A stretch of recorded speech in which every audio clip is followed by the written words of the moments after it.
Before you scroll, before you blink, imagine this: a single note floats across a silent theater, and in that exact second, Simon Cowell's jaw drops so hard people swear his chair almost tips backward. What you're about to hear isn't just a performance, it's the kind of moment that makes judges forget their scripts and audiences forget how to breathe. And if stories that change lives are your thing, make sure you like this video and subscribe, because moments like this don't come often, and you don't want to miss the next one. The lights inside the America's Got Talent theater were painfully bright, the kind that make palms sweat even before the music starts. Backstage, a young Filipino man stood alone, rolling his shoulders as if trying to shake off years of doubt. His name was Daniel Reyes, 26 years old, born and raised in a small coastal town in the Philippines where electricity was unreliable but music was everywhere. Radios crackled with old songs, neighbors sang while cooking, and his father's voice, warm, steady, imperfect, used to fill their tiny home every night. Daniel didn't grow up dreaming of fame. He grew up dreaming of escape. When he was 10, his father passed away suddenly, leaving behind silence where music used to live. His mother worked long hours as a cleaner, and Daniel learned early that singing didn't pay bills. But still, late at night, when the world was quiet, he sang softly Elvis Presley songs his father loved, mimicking that deep, emotional tone that felt like a conversation with someone he missed. Years later, standing backstage at AGT, Daniel wasn't thinking about winning. He was thinking about how his mother cried when he told her he'd audition. He was thinking about the borrowed suit that didn't quite fit, and the plane ticket paid for by neighbors who believed in him more than he believed in himself. Then his name was called.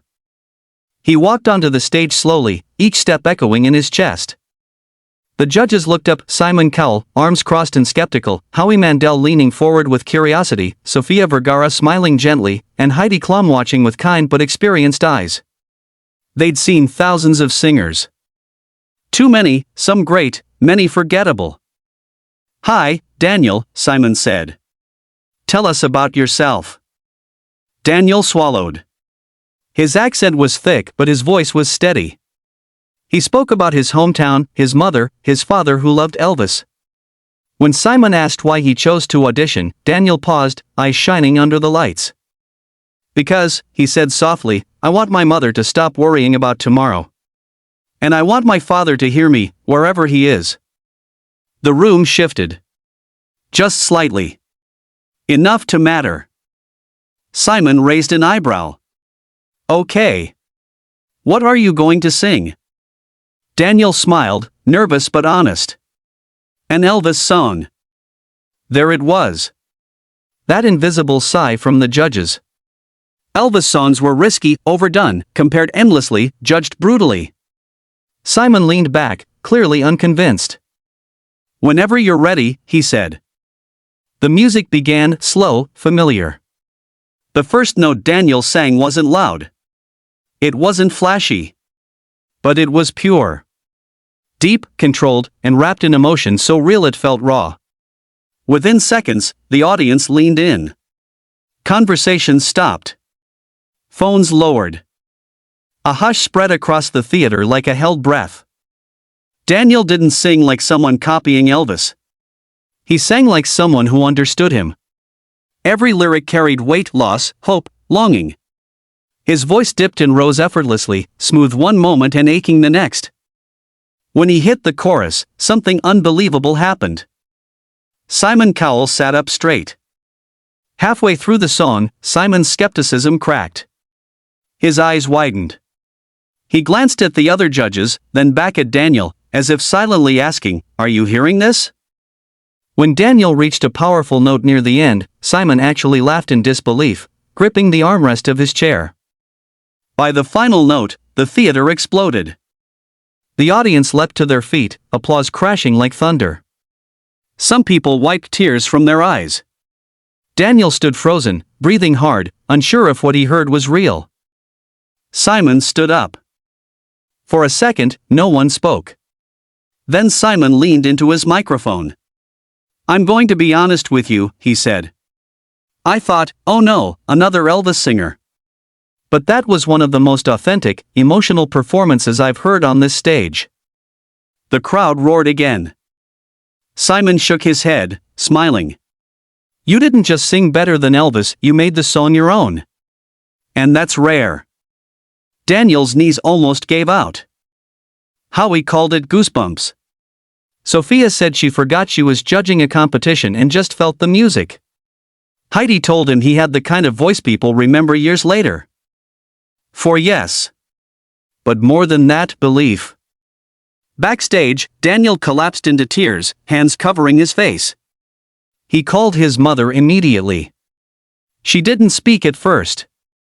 She just cried, over and over, whispering his name like a prayer. But the journey didn't suddenly become easy. As the competition continued, the pressure grew. Online comments compared him endlessly to Elvis. Some praised him, others doubted him. Daniel struggled with sleepless nights, his voice strained from rehearsals, his confidence shaken by the fear of letting everyone down. Before his next big performance, he almost quit. Sitting alone in a practice room, he remembered his father singing off-key but happy, reminding him that music wasn't about perfection, it was about truth. That night, Daniel chose a song that scared him, one that forced him to be vulnerable all over again. When he walked on stage that time, he didn't try to impress anyone. He sang like a son, like a dreamer, like someone who had nothing left to hide. And it worked. Week after week, Daniel advanced, not because he was flashy, but because he was real. Viewers connected to him. People saw their own struggles in his voice. Messages poured in from across the world, especially from Filipinos who saw in him proof that someone from a small place could be heard everywhere. In the finale, when Daniel stood under falling lights and roaring applause, he didn't think about winning. He thought about how far he'd come, from a quiet coastal town to the biggest stage in the world. He didn't win first place. But when the show ended, something better happened. Record labels called. Opportunities opened. His mother no longer cleaned houses. Daniel returned home months later, standing on a small stage in his hometown, singing to neighbors who once helped buy his plane ticket. And somewhere in the crowd, a little boy watched him, eyes wide, believing for the first time that dreams were possible. Because sometimes, the real victory isn't the trophy. It's proving to yourself and to the world that your voice matters. If this story moved you, don't forget to like the video and subscribe to the channel. Stories like Daniel's remind us that talent can come from anywhere, and the next unbelievable moment might be just one click away. Nobody was ready for this. Not the judges. Not the audience. And definitely not Simon Cowell. One moment, he was leaning back in his chair, arms crossed, expecting just another audition. The next moment, his eyes widened, his body leaned forward, and people in the audience whispered the same impossible thought: did he just sing better than Elvis? If you love stories that give you goosebumps and remind you why dreams matter, hit like and subscribe right now, because this moment is something you'll want to remember. The man standing alone on the AGT stage didn't look like a superstar. He looked nervous. His hands trembled slightly, his shoulders tight under the spotlight. His name was Miguel Santos, a 27-year-old from the Philippines, and this stage felt like another planet compared to where he came from. Back home, his world was small, narrow streets, modest houses, and a life shaped by sacrifice. His mother sold food at a roadside stall. His father worked overseas for years, sending money home, missing birthdays, missing moments, missing life. Music was the one thing that made the distance hurt less. Every Sunday, Miguel's father would call from thousands of miles away. The connection was always bad, the sound breaking up, but there was one thing they always did at the end of every call: they sang old Elvis songs. Can't Help Falling in Love.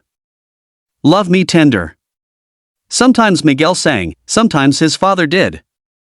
Sometimes they both laughed because one of them messed up the lyrics. Those moments became Miguel's anchor. Then one year, the call stopped. His father passed away suddenly, alone in a foreign country. No goodbye. No final song. Miguel didn't sing for a long time after that. Life forced him to grow up fast. He worked odd jobs, helped his mother, and buried his dream deep inside himself. People told him singing was a hobby, not a future. That talent didn't matter if you were born in the wrong place. And for a while, he believed them. Until one night, years later, he heard an Elvis song playing on a crackling radio. Something inside him broke open. He sang along quietly at first, then louder. For the first time since his father died, singing didn't hurt. It healed. That was the night Miguel decided to audition for America's Got Talent. Standing on that stage now, he could feel the weight of everything behind him, his father's voice, his mother's sacrifices, the years of doubt. Simon Cowell looked at him with polite boredom. So, Simon said, why AGT?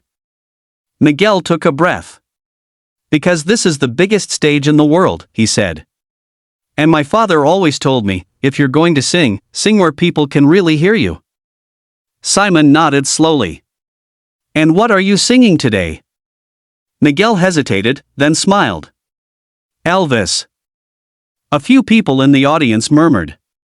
Simon raised his eyebrows, clearly skeptical. Elvis was dangerous territory.